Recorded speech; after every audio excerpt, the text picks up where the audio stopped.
জান্নাত মানে কি? যা ইচ্ছা তাই করতে পারবে। জান্নাত মানে কি? আপনি চাচ্ছেন আল্লাহ আমি এখন একটা খামর চাই, শরাব আপনার সামনে হাজির, চিন্তা করার সাথে সাথে। জান্নাত মানে কি? আল্লাহ আমি আপনাকে দেখতে চাই, আল্লাহকে আপনি দেখতে পারবেন। জান্নাত মানে কি?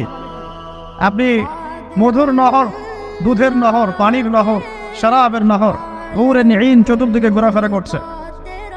একজন নিম্নমানের জান্নাতি, মানে সবচেয়ে শেষের দিকে যারা জান্নাতে যাবে, তাদের সাথেই দুজন করে হুরে নিঈন, আহাল পরিবার তো আছেই, রিলমান পানপাত তুলে চারপাশে ঘোরাফেরা করবে। জান্নাত মানে কি? যেখানে যা ইচ্ছা তাই করা যাবে, বলার কেউ নাই, বাধা দেওয়ার কেউ নাই, সেখানে কোনো মৃত্যু নাই, সেখানে কোনো অহেতুক কথাবার্তাও নাই, কোনো গান গল্প নাই, কোনো মিথ্যা নাই, কষ্টের ক্লেশ মাত্র নাই, থুতু ফেলতে হবে না। জান্নাত মানে থুতু ফেলতে হবে না। জান্নাত মানে হাঁচি হবে না, নাক ঝাড়তে হবে না। জান্নাত মানে ইস্তেঞ্জা, পেশাব পায়খানা করার টেনশন নাই। মানুষ খাবার খাবে, একটা ঢেকুর তুলবে, ব্যাস খাবার হজমে। আর জান্নাতের সবচেয়ে বড় বিষয়টা কি?